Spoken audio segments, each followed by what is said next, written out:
All right, it's Bill here.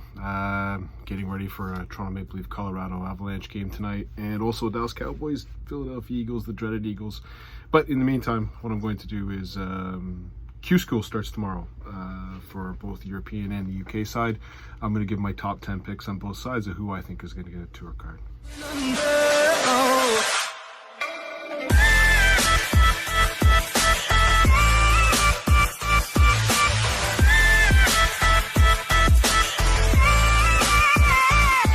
All right, well, after a successful, I would say, World Championship in terms of predictions, and again, congratulations to Peter Wright, we now have the Q School starting for 32 tour cards that are up for grabs, from what I understand. And I don't quite get this because I think there's more quality players in UK than there is in EU, but I guess the breakdown of the people that applied, there's 17 cards that are going to be handed out in UK and 15 cards that are going to be handed out in Europe. So what I'm going to do is take the time, and I'm going to, in each one of them, I'm going to give the 10 picks that I think are people that will get their tour cards. Now, I think last year when I did it, I was like 4 for 10 on the UK side and 5 for 10 on the European side. So hopefully I'll be a little bit better this time. But again, if you see how many people are, I think it's like 600 total players. It's a luck of a draw. It really is. There's no seeding. You know, the two best players could be drawn in the first round. In the round of 256, you get no points and you don't go forward. Now, it's built into two different sets. There's the first group of 3, which then narrows it down to the final set. And I believe it's the top 8 for each round that go through, and then the remaining points, enough to be able to fill out the full roster for the second piece of that, both UK and in Europe. And I think Europe's a little bit different because of the amount of people, their COVID conditions. They'll actually be playing 2 rounds a day versus 1 round a day. But, you know, that first group of people are then going to be filtered into the final group. And then that final group is when the tour cards are going to be handed out to the winners. There's going to be, I guess there'll be 6 winners total. And then you will have the rest of them being handed out on a per merit basis. So, again, it's exciting for, you know, some of the people that are back in have lost their tour cards and they want to get their tour cards back. And then there's some people that would not have had a tour card, and you know, the excitement of trying to go get your tour card. So now, first of all, let's start at the beginning. When I was taking a look at the names, some of the names actually surprised me that were actually going for tour cards. Some names from the past, like John Part, Jamie Caven are in there on the UK side. Ronnie Hybrex on the European side. So what I took a look at is, first of all, there's a definite benefit getting into the final round of the qualifying school, and that goes to everyone who had a tour card this year. People that did well on the Challenge Tour and people who did well on the Development Tour all got their ticket to the final qualifying round, so that does give them advantage, where the other ones have to go through that first initial 3 days before they can get into the final 3 days. So let's go and take a look at the names. So on UK side, now what I would say is there's a couple names that are on the UK side that I really got a question. And the reason why I got a question is, why wouldn't you not go to the European side? For me, I'm going through UK names. I'm seeing some really quality names in there.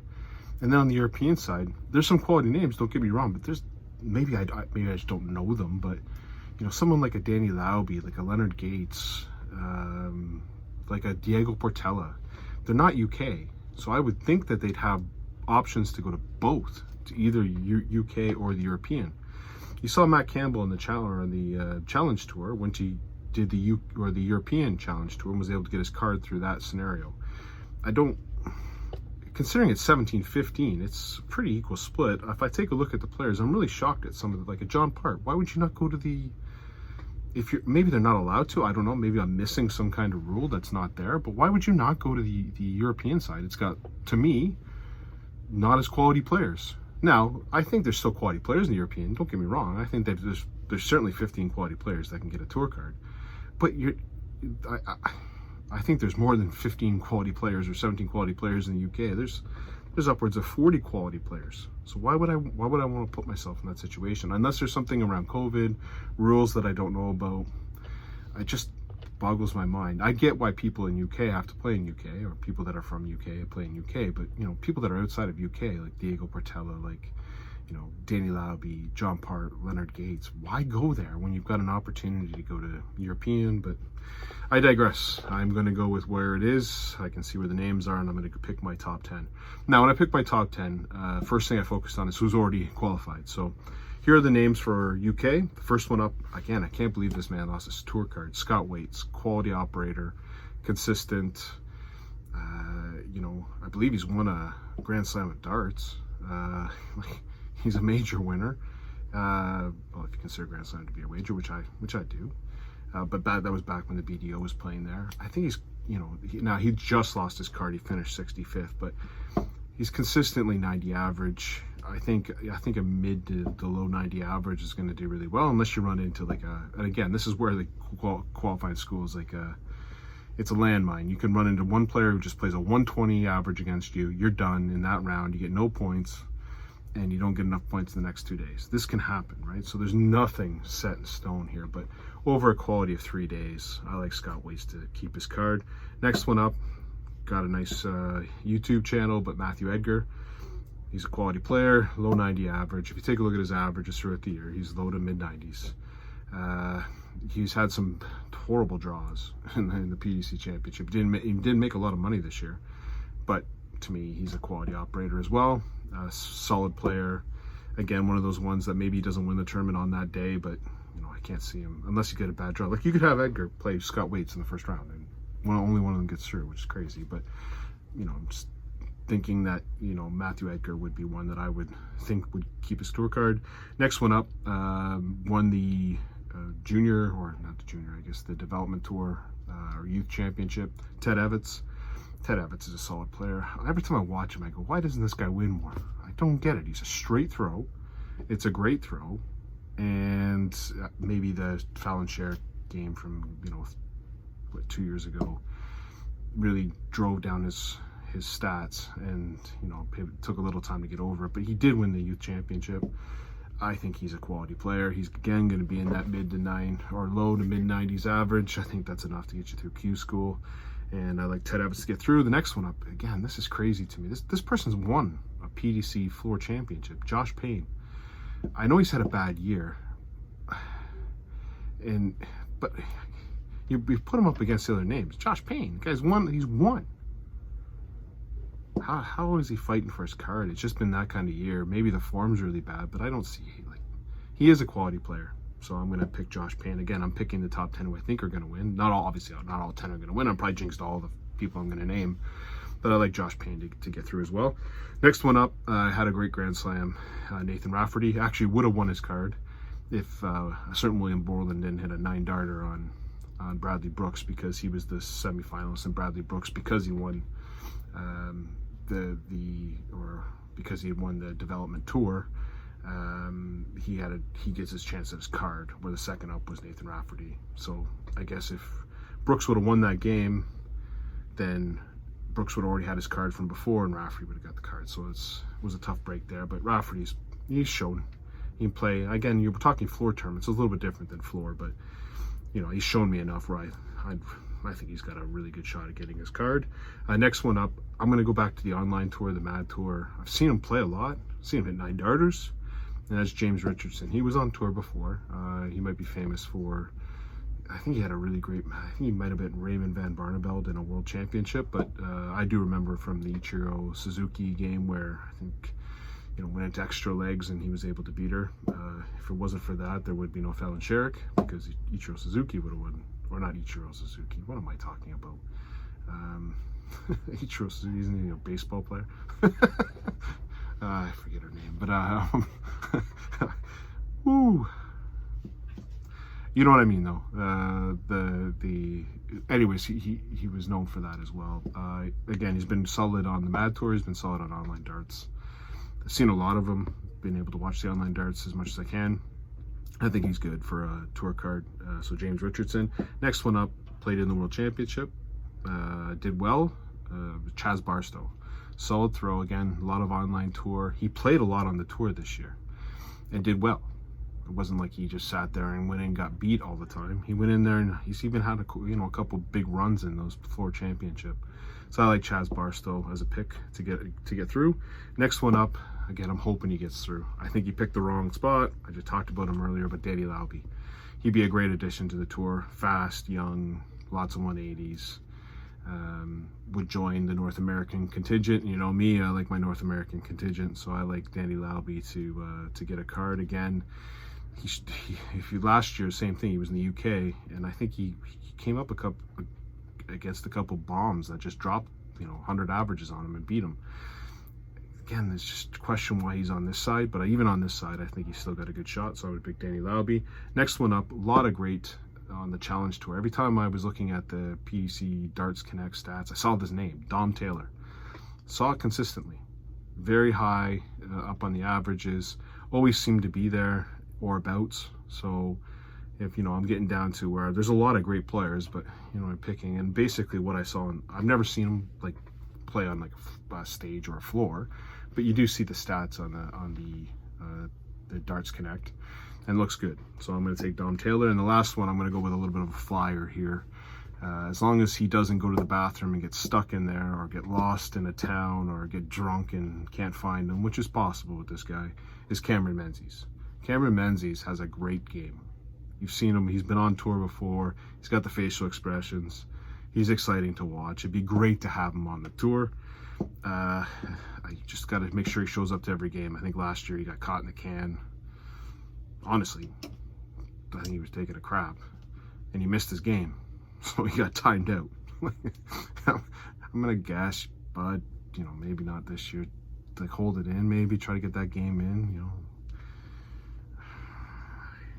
Maybe don't drink as much, or don't mix chocolate with beer. I don't know, but I'm a big fan of watching him play. I love watching him play. The guy, he's not a poker face. There's nothing about him that's a poker face. He's going to tell you exactly how he feels at exactly every moment. You can tell in his face. So I think he'd be a welcome addition to the tour. So that's a bit of a hope on me on that flyer, but I'm going to take Cameron Menzies as my 10th. So again, UK, Scott Waits, Matthew Edgar, Ted Evans, Josh Payne, all current or just lost their tour holders. Or just lost their tour cards. Nathan Rafferty, James Richardson, Chaz Barstow, Danny Lauby, Dom Taylor, and Cameron Menzies. I also had Leonard Gates in there. Also had Kevin Burness, who I value. Gavin Carlin, Nathan Derry. I said Leonard Gates before, Jim McEwen. And there's a lot of great players that can get there. Shane McGurk's another one. I had to pick 10, so I did. I think on the 10 on my European side was a little bit easier to pick. So let me get into the European side. Again, going to give some value to the fact that people that have already qualified for the finals, but first one up, Jelle Clausen. He's a world champion. He's definitely had a downwards year. He had the wrist injury that I think affected him, but I've seen him play even on the darts. He looks great. When he's been streamed on the games, whether it was the home tour or whether it was on the floor where he was getting streamed, he played great. I think he's got a great game. He's got a definite he knows what to do. It's crazy that he lost his tour card to me, so I'm going to pick Jelle Clausen. Next one up should have probably got a tour card. He definitely gave it a challenge, but Roby John Rodriguez. I think this one's a safe bet. I put this one in the bank, roll it up. Again, if I could bet, I don't know if you can bet on this. I didn't see it on Bet365, but if you can bet on it, take Roby John Rodriguez to get a tour card. You've seen him play. He basically played on the tour all year. He only got 1 year and nearly got into the top 64. So definitely can compete. Definitely looking at the field, he certainly sticks out as a quality operator. I like Roby John to get his. The next one up, I think we'll get his tour card back, is Krzysztof Kachuk. Every time I watch him play, he plays well. And then I see that he doesn't get his tour card. You go, what? I've seen him struggle at doubles at the end of games, but he's a solid straight throw, always going straight, 90 average. I think he gets it done. So Krzysztof Kachuk, another one, again, I think quality operator. Already has, or just lost his tour card, but I think he'll get it back, is Karel Sedlacek. Had some really good runs, so I don't know why he's, maybe it's the world chain, not qualifying for the worlds and the major tournaments. He didn't do anything of that, but on the floor he did really, really well. It's what I saw. I guess he had some obviously didn't get enough money to qualify for the big majors, but I like Karel Sedlacek, especially in this field, to be able to get his tour card back. Next one up, Sebastian Bielaki, member from the UK Open, had a really good run. I believe he had a 9-darter as well. Solid player. You know, he did join the tour for a couple, 4 tournaments, seemed to do well. I like him to get a tour card, Sebastian Bilecki. Next one up, I watched a lot of him on the online, especially when Matt Campbell was on up at Thibaut Tricot. Again, another player that just, I think I picked him last year to get through. He should be on the tour. Solid operator. So Thibaut Tricot. Next one up, again, another guy I've just seen on the European tour. I've seen him in the German Super League. Just been fantastic. And he doesn't have a tour card. He's done some tours this year. He's joined a couple of them. But Lucas Venig, first of all, the guy's built like a brick house. He would definitely, he would make Price look like the smallest of the two. Man's massive. One of the persons that Price would not growl against. I think he could probably take Price. So he would definitely become the biggest musclehead on tour. But he's also a quality operator. Again, I don't understand why. It's like Boris Koltsov when I picked him last year. It's like, when I see these guys play, they look fantastic, and then they go for cool. And again, it's just, I guess, maybe luck of the draw. But I like Lucas Venig, again, solid player. Next one up, I'm going to take a person who had a, down 2-0 to Ryan Joyce, but then brought it back and gave him a game, and that's Roman Benecki. Was really impressed with the way he came back. Didn't fold like a cheap tent, which would have been easy to do. And, it's not like Ryan Joyce just stepped off the gas, or Roman Benecki took the game to him. So really, really good to see that. Again, I think that's good signs. And again, I'm looking through the names going, okay, I got to pick some players. So I'll take Roman Benecki as well. The next one up, great.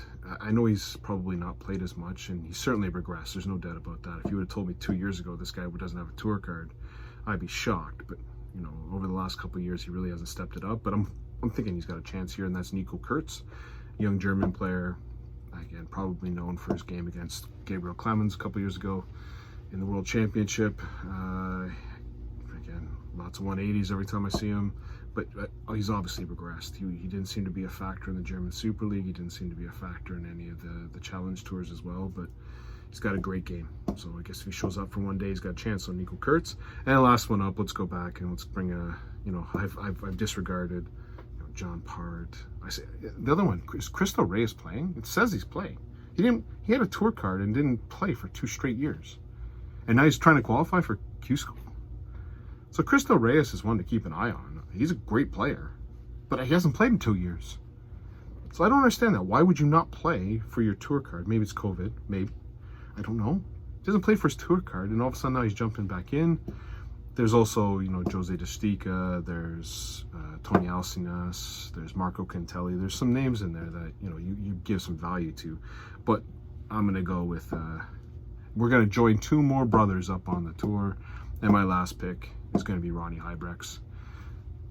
I'm just looking at the tour. I go, it's like the same with Cameron Menzies. I'll pick someone that I like to see back on the tour. So I'm going to take Ronnie Hybrex. So again, on the Europe side, Jelle Clausen, Robijan Rodriguez, Krzysztof Tkachuk, Karol Sedlacek, Sebastian Bilecki, Thibaut Tricot, Lucas Venig, Roman Benecki, Nico Kurz, and Ronnie Hybrex. Let's see how many of the 10 on each side I get. And again, exciting. The tour is about to start. This is qualifying school. I'll be watching a lot of Darts Connect over the little next bit. Nothing's going to be streamed that I know, but you can actually follow along with Darts Connect, and it shows you all the stats. It's really cool. Okay, hope everyone enjoyed the video. Let's see how I do on my picks. And later tonight, go Leafs go. Although they whooped Colorado 8-3 last time, I'm going to suggest that there might be some payback in order. There's no Marner. There's no Engvall. And then on the Cowboys side, they're playing the Eagles, who I hate. And I don't know if the game means all that much. I guess they could win and some other teams can lose and they can go up a spot. They're going to be hosting a home playoff game, and it could be against the goddamn Eagles. But let's see how it goes. Cheers, everyone. Have a great day.